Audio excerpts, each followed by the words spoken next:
It is time for the best time of the week. 3, 2, 1. Let's go. Tinto Talks. Time to refresh. And do we have a new doodad? We do. Oh my god, that map. Oh my gosh, that map. Let us go. Let's open it up in a new tab because I would like to see it. We have the HRE in all of its glory, and oh my gosh. Alright, first of all, what I'm going to need is some mad lad to go and count the number of states here. I need to know the number of countries that are going to be a part of the HRE. I am a massive fan of what I'm seeing right now. Of course, in France as well, we're getting the breakup of France into its lots of little component parts with their, I forgot their vassal type name. Obviously, the Kingdom of England will control Normandy and Aquitaine. Hungary looks like a beast, as does Lithuania. Poland looking kind of interesting shaped. Oh, I love this. I love this a lot. Let's go and have a look at what we are going to learn in Tinto Talk number 12. We delve into the details of the most top secret project ever made. Yes, very true. It is. There's never been a secret project more secret than Project Caesar. Yes, for sure. This week we'll talk about something that is rather new to our grand strategy game, and that is the concept of international organizations. International organizations, huh? Okay, alright. When you read further into this Tinto Talks, you'll go, you already have this in previous games. Yes, we did have some hard-coded systems in previous games, like the Holy Roman Empire, but what we have here in Project Caesar is a completely dynamic system, 100% scriptable and extendable for modders, which allows for many of these and far more flavor. What is an international organization? Well, it's hard. It's a group of countries that share some common things and then quite a few attributes that can be defined for them.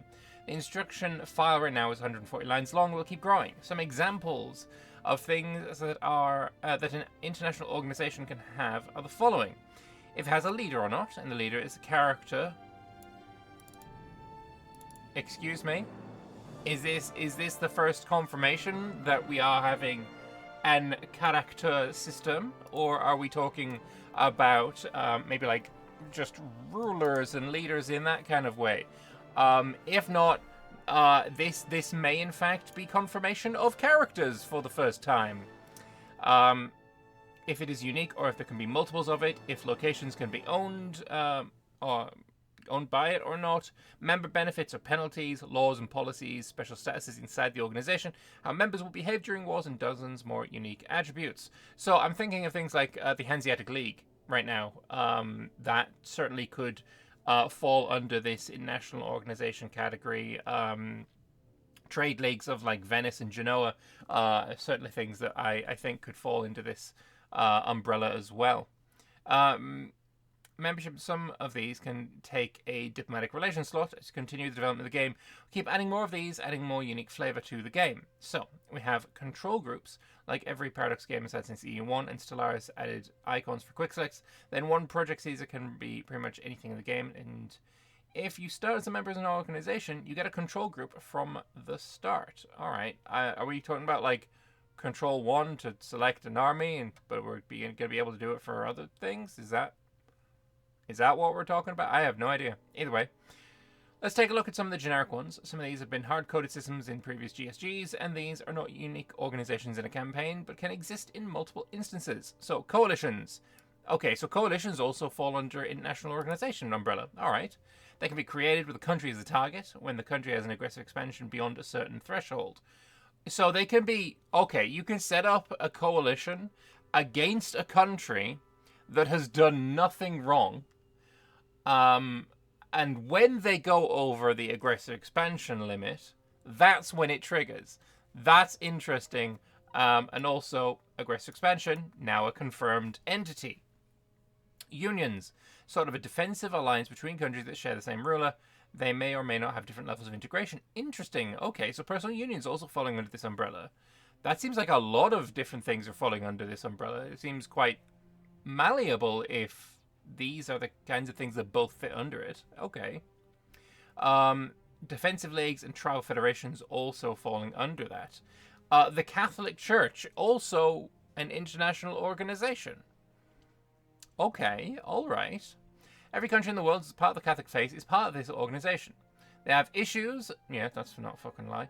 They have issues that the cardinals vote on, and being a member has implications and restrictions. Of course, this has the added benefit of having Catholic popes in Catholic countries paying tithe to the church, which eventually finds its way into the papacy. So we'll see the monthly goal. This is from if you are playing as the papacy, I imagine. And their papal tithe from 401 countries, holy, is 182. Yo, they're going to be absolutely popping off. Catholic Holy Site also, hello. We're having holy sites for Catholics now as well. Very, very interesting. Subsidizing buildings is a thing that I don't think we saw before. That is somewhat new. I like that. That wasn't a part of the buildings dev diary. This is new. Okay. Crusades and Jihads. These are temporary international organizations that we created when a crusade or jihad is called. They have targets set and act like an alliance against that country. Cool. I like it. Autocephalous patriarchates. Love that word. Meaning self-headed, an autocephalous patriarchate is a metropolitan bishop in the Eastern Christian confessions, which acts independently and does not depend on or answer to any other hierarchically superior church authority.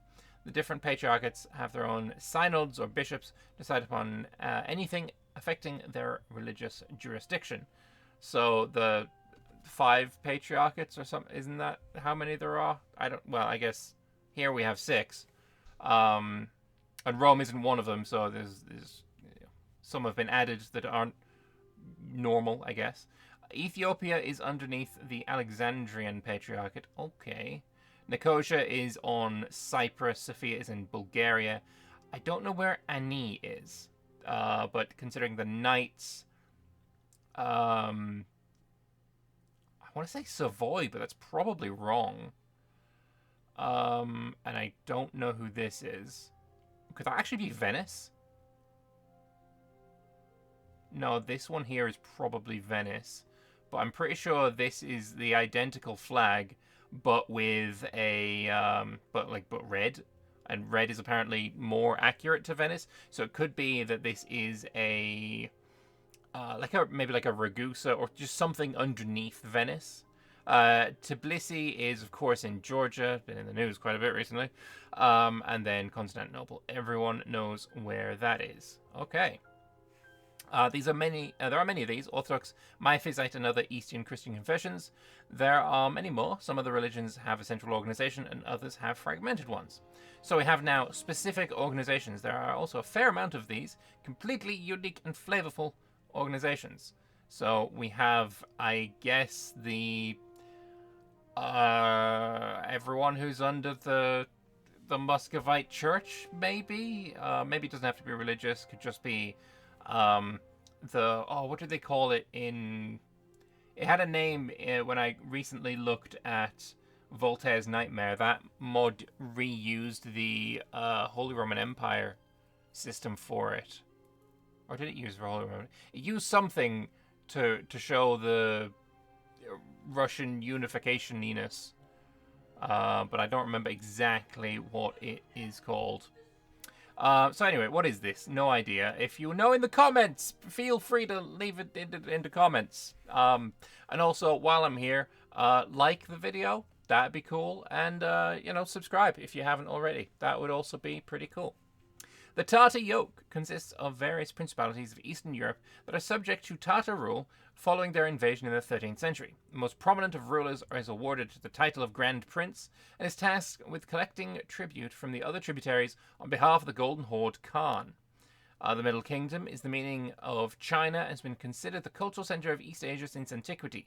This organization is led by the Huangdi. I probably butchered that, but also I pronounced it perfectly. The Emperor of China, who is also a member of Fengchen, akin to vassals or tributaries that can be promoted to celestial governors, equivalent to the secretariats that the Yuan dynasty used in the administrative organization of their empire. Its members have unique societal value, synicized versus unsynicized, and there's a tribute system that determines how much celestial authority the Huangdi gets, which is used to enforce laws and decrees. So here we have the tribute system and how much the Yuan dynasty is getting from each of its tributes. Do we have any that stand out as, oh, they exist? Didn't expect that. I think the big thing that we can actually take away here, a couple of big things. Firstly, Dai Viet, obviously Vietnam, has its I don't know what the term for it is, weird characters. A's with tails, E's with hats, and D's with lines through them. Firstly, having that as standard in the game just from the off, very nice to see. Because right now, the game can handle like like the Swedish characters, A with 2 dots and the O with 2 dots and the A with a circle, but it very much struggles when you pass that save onto somebody without that style of keyboard, and then you get it back, and then what you end up with is any provinces that are named with those characters end up having like question marks and half symbols and all this kind of bullshit in it. So seeing it be just native with multiple characters, far more exotic than OR and is very, very nice to see. And also, secondly, Goryeo, this is Korea. Having its name as Goryeo, which is, I think, more historical from the start of the game. Awesome. Good to know. That is very, very cool indeed. Tribute system is a system where the Huangdi sends gold to the other nations in the Middle Kingdom, depending on their... Oh, shit, it's not the other way around. Yuan is paying all of these countries. They're paying others. Okay, that is a very, very strange... Like, be my tributary, I will give you money. Okay. That's new. If that is more realistic, to more historically, on point, then it's certainly news to me, but that's cool. I like that. And finally, we get to the Holy Roman Empire. The glory of the ancient Roman Empire lives in the memory of all in Europe. Not only the memory, I mean, it just straight up exists in the Roman Empire that still exists in Constantinople, as it is uniquely and undeniably, objectively, and uncontroversially the Roman Empire. If you disagree with this, you are wrong. There is no two ways about it. Charlemagne was crowned Roman Emperor. Sure, he was. But it was not until the coronation of Otto the Great that the current Holy Roman Empire was born, once again recovering the ambitions of a revived and unified European empire. I feel like Johann is just like, he's writing this going, oh, I know Lambert's going to have a problem with this. This is not how he sounds at all. I don't know why I'm doing like American nerd voice when the dude is Swedish, but either way, this is what I'm imagining. It's like, I can't even do a Swedish accent. I'm sorry. But that's what I'm imagining he's going through his head. He's very much understanding that I'm going to take issue with this.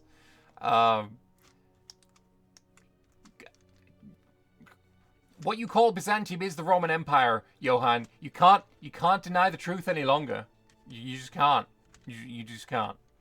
This organization, of course led by an emperor, has different statuses for countries like secular and religious electors, secular princes, free cities, and imperial prelates.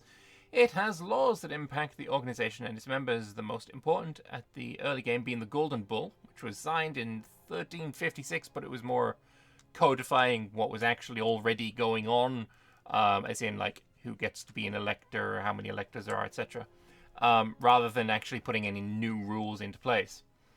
Which is a must to get approved in order to further develop the institutions of the empire. There are others in the game at the moment, like the Shogunate, the High Kingship of Ireland, and many more, as the system is very flexible to use. And next week we'll talk about what religions we have in the game. Alright. Relatively short dev diary. However, so dense, incredibly dense. We're getting a new system. I mean, we were told at the very end of the previous dev diary that we were getting something. This isn't a dev diary. This is a map diary. There's a different thing. I mean, it's still a dev diary, but you know what I mean. At the very end, we said, talk about something completely different, new and unique features. And while things that we know are being rolled into this, it is new on its own. Like having things like coalitions and unions, religions, and bloody crusades and the HRE all being controlled by this overarching system. I feel like that's a good thing. Having them not be, oh, we need to come up with a new system for, this new element that we're bringing into the game, therefore coding a new system from the ground up, its own thing, it's unique to this country, and in most cases in EU4, it is not able to be duplicated at all. That's why, for example, if you are looking at any mods, they reuse the HRE system and they can't have more than one. It's you one and done. This is the HRE system. You can rename parts of it, but you can't really change it all that much. Whereas here we're having this international organizations, and then honestly, I'm almost surprised that just straight up alliances aren't integrated into this, because it seems like everything else to do with international diplomacy is kind of fitting in here. But yeah, I would like to know what you guys think. I am very much interested in mostly what mods can do with this. I feel like we're going to be able to see a lot more in the way of interesting elements in mods. Like, if, for example, I play a lot of Anbanar, I play a lot of Anbanar. It has its own HRE, the Empire of Anbanar. But other systems, other nations in the world probably could fit into that system of, HRE isms. And I feel like you could definitely use this international organization system to more accurate to the lore portray these things. I'm thinking of things like the Dwarvar with the dwarves. All of these different holds could all fold into an international organization underneath Old Dwarf. For people who don't play Anbanar, you have no idea what I just said, but maybe you should check out Anbanar. It's pretty cool. I think it's pretty cool. But yes, I'm intrigued and excited to explore and see what else we're getting. But yeah, a few things that we can very much look forward to. Potentially, characters have been confirmed. Aggressive expansion has been confirmed, and more besides. So let me know what your thoughts are in the comment section below, and I will see you for the map post on Friday. That should be a good time. I'll see you then. Bye bye.